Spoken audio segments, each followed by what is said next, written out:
हरे कृष्णा। आज के Bhagavad Gita audio session में आपका स्वागत है। आज हम भगवत गीता के दूसरे अध्याय का 59वां श्लोक पढ़ेंगे। तो सबसे पहले मंगलाचरण। ओम नमो भगवते वासुदेवाय। ओम नमो भगवते वासुदेवाय। ओम नमो भगवते वासुदेवाय। ओम अज्ञानं त्रिमन्धस्य ज्ञानञ्जनशलाकया चक्षुरुन्मिलितं येन तस्मै श्रीगुरुवे नमः। नारायणं नमस्कृत्य नरं चैव नरोत्तमं देवीं सरस्वतीं व्यासं ततो जयमुदीरयेत्। नष्टप्रायशव भद्रेषु नित्यं भागवत सेवया भगवती उत्तम श्लोके भक्तिर्भवति नैष्ठिकी। हरे कृष्णा कृष्ण कृष्ण हरे हरे, हरे राम राम राम हरे हरे। जय श्रीला प्रभुपाद की जय, श्रीला गुरुदेव की जय, कृष्ण बलराम की जय, श्री वृंदावन धाम की जय, नित्य गौर प्रेमानंदे। हरि हरि बोल। हरे कृष्णा। आज का हमारा श्लोक है अध्याय नंबर 2, श्लोक संख्या 59। विषया विनिवर्तन्ते निराहारस्य देहिनः रसवर्जं रसोऽपि यस्य परम दृष्ट्वा निर्वर्तते। भावार्थ और तात्पर्य जगत गुरु श्रीला प्रभुपाद के द्वारा। जगत गुरु श्रीला प्रभुपाद की जय। भावार्थ। देहधारी जीव इंद्रिय भोग से भले ही निवृत्त हो जाए, पर उसमें इंद्रिय भोगों की इच्छा बनी रहती है। लेकिन उत्तम रस के अनुभव होने से ऐसे कार्यों को बंद करने पर वह भक्ति में स्थिर हो जाता है। जय।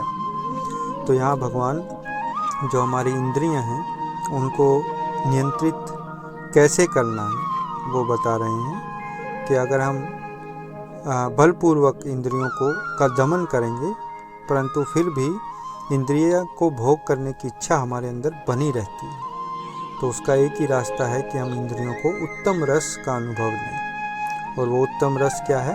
वो है भक्ति का रस। तो तात्पर्य पढ़ते हैं। तात्पर्य। जब तक कोई अध्यात्म को प्राप्त न हो तब तक इंद्रिय भोग से विरत होना असंभव है। विधि विधानों द्वारा इंद्रिय भोग को संयमित करने की विधि वैसी ही है जैसे किसी रोगी के किसी भोज्य पदार्थ खाने पर प्रतिबंध लगाना, किंतु इससे रोगी की न तो भोजन के प्रति रुचि समाप्त होती है और न वह ऐसा प्रतिबंध लगाया जाना चाहता है। इसी प्रकार अल्पज्ञानी व्यक्तियों के लिए इंद्रिय संयम के लिए अष्टांग योग जैसी विधि की संस्तुति की जाती है, जिसमें यम, नियम, आसन, प्राणायाम, प्रत्याहार, धारणा, ध्यान आदि सम्मिलित है। किंतु जिसने कृष्ण भावनामृत के पथ पर प्रगति के क्रम में परमेश्वर कृष्ण के सौंदर्य का रसावदन कर लिया है, उसे जड़ भौतिक वस्तुओं में कोई रुचि नहीं रह जाती। ऐसे प्रतिबंध तभी तक ठीक हैं जब तक कृष्ण भावनामृत में रुचि जागृत नहीं हो जाती, और जब वास्तव में रुचि जग जाती है तो मनुष्य में स्वतः ऐसी वस्तुओं के प्रति अरुचि उत्पन्न हो जाती है। जय श्रीला प्रभुपाद की जय। तो श्रीला प्रभुपाद ने तात्पर्य में श्लोक के बारे में जो व्याख्या की है उसके विषयों पर हम थोड़ी और चर्चा करते हैं कि इंद्रिय भोग की इच्छा बहुत प्रबल होती है। हम यदि जबरदस्ती इंद्रियों को नियंत्रित कर भी लें योग के द्वारा, परंतु मन में इच्छा बनी रहती है और हम इंद्रिय भोग के विषयों का चिंतन मन में करने लगते हैं। इसलिए इंद्रियों को असल में नियंत्रित करने के लिए हमें उन्हें उत्तम रस का अनुभव देना होगा। जैसे कि कोई बुरी आदत छोड़ने के लिए हमें दूसरी आदत पकड़नी पड़ती है, उसी प्रकार जब हम अपनी इंद्रियों को भगवान की सेवा में लगाएंगे तो उत्तम रस का अनुभव मिलेगा और धीरे धीरे स्वतः ही इंद्रियां भोगों की इच्छा से निवृत्त हो जाएंगे।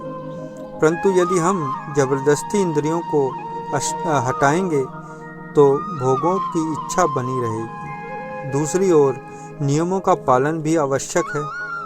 जब हम कृष्ण भावनामृत का अनुसरण करते हैं, आरंभ में नियम पालन अति आवश्यक है, जिससे कि उत्तम रस विकसित हो सके। दूसरी योग पद्धतियाँ जैसे हठ योग, अष्टांग योग आदि हो सकता है वो शरीर को स्वस्थ रखने के लिए सहायक हों, परंतु इसका क्या लाभ यदि ये पद्धति कृष्ण भावनामृत में हमारी सहायक न हो। इसका मतलब यह भी नहीं है कि हम अपने शरीर का ध्यान न रखें। इसलिए हमें अपने शरीर को भगवान की धरोहर समझकर पूरा ध्यान रखना चाहिए और इस शरीर से भगवत सेवा में पूर्ण रूप से संलग्न होना चाहिए। यहाँ महत्वपूर्ण यह है कि इंद्रिय तृप्ति करने से इंद्रिय भोग की इच्छा और बढ़ जाती है। जैसे कि हमारे शरीर में अगर खारिश हो और हम खारिश को करें तो वह खारिश और बढ़ जाती है। शुरू में तो आनंद आता है, परंतु थोड़ी देर बाद खारिश और बढ़ जाती है, यानी कि समस्या और बढ़ जाती है। इसलिए हमें सहन करना चाहिए और सहन करने के बारे में भगवान ने इस अध्याय के शुरुआत में भी बताया है कि जैसे दुख सुख होते हैं वो इस संसार में जैसे ऋतुएं आती हैं, सर्दी आती है, गर्मी आती है, ऐसे ही सुख दुख आते हैं, लेकिन हमें सहन करना चाहिए। जैसे हम गर्मियों में गर्मी को सहन करते हैं, सर्दियों में ठंड को सहन करते हैं, वैसे ही हम जीवन के उतार चढ़ावों को अगर सहन करेंगे तो हमें अपनी इंद्रियों को नियंत्रित करने में सहायता मिलेगी। तो इस श्लोक में इतना ही, और यह श्लोक बहुत महत्वपूर्ण है कि हमें इंद्रियों को उत्तम रस प्रदान करना है। इस श्लोक का यही संदेश है कि उत्तम रस के द्वारा हम अपनी इंद्रियों को नियंत्रित कर सकते हैं।